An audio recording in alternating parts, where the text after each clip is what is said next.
আসসালামু আলাইকুম গাইস, সবাই কেমন আছেন? আলহামদুলিল্লাহ, আগের থেকে অনেকটাই ভালো আছি। আজকে এই রান্না বাড়ার আয়োজন শুধু গরিবদের খাওয়ানোর জন্য। আজ থেকে 4 দিন আগে আমার নানি মারা গেছে।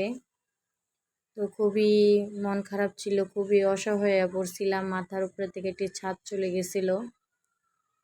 তো আল্লাহ তো নিয়ে গেছে। আল্লাহ তাকে জান্নাতবাসী করুক। সবাই আমার নানির জন্য দোয়া করবেন। আল্লাহ পাক জানি তাকে ওই দুনিয়া খুবই ভালো রাখে। খুবই অসুস্থ ছিল, কিছুদিন ধরে ভুগতেছিল, বিছানায় পড়া ছিল। আল্লাহ ভুবনের থেকে সকল মানুষই, আমি যেটা মনে করি যে আল্লাহ নিয়ে যাক।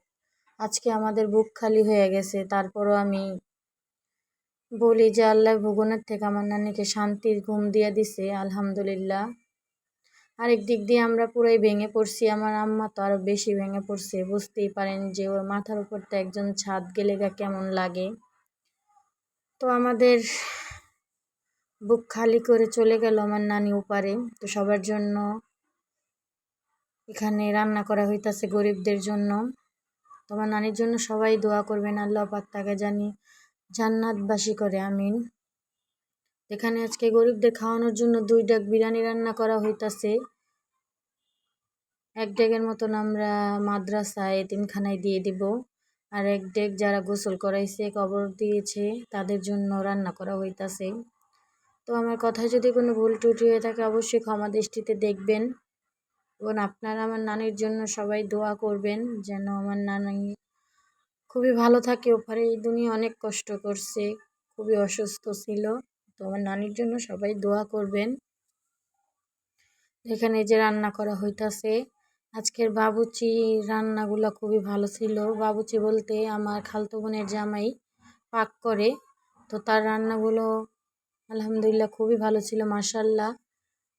আমি নিজের আত্মীয় দেখা বলতাছি না, আসলেই তার হাতের রান্না খুবই ভালো। তো আমাদের যত অনুষ্ঠান হোক, যত কিছুর আয়োজন হোক, আমার ভাইয়াই রান্না করে। তো দেখতেই পারতেছেন যে খাবারগুলো খুবই ইয়াম্মি হয়েছিল। তো আপনাদের সাথে যতটুকু পারছি শেয়ার করছি। এতদিন ব্লগ দিতে পারি নাই, মন খুবই খারাপ ছিল। তো এখন একটু স্বাভাবিক। চিন্তা করলাম যে না, একদিন তো দুনিয়ার মায়া সবারই ত্যাগ করতে হবে। তো আর কি করার, আল্লাহর মাল আল্লাহ নিয়ে গেছে। তো আমার আম্মাকেও আমি সান্ত্বনা দিয়ে আসছি। কি করব, তার মা, তার তো আরো বেশি কষ্ট লাগতাছে। তো আল্লাহ পাক তাকেও ধৈর্য দিক এবং আমার নানিকেও ভালো রাখুক। সবাই দোয়া করবেন। এখানে আপনাদের সাথে কথা বলতে বলতে দেখতেই পারতেছেন বিরিয়ানিটা প্রায় হয়ে গেছে। তো ভাইয়া এখন এটাকে দমে দিবে। তো আমার ভিডিওটি আপনাদের কাছে কেমন লাগলো অবশ্যই জানাবেন। এখানে যে 1 ডেক বিরিয়ানি হয়ে গেছে, এখন আরেক ডেক বসানো হইব। চুলা খালি করা হয়েছে, এখন এটা কয়লা দিয়ে দমে দিবে। এই যে ফাইনালি হয়ে গেছে। আরেক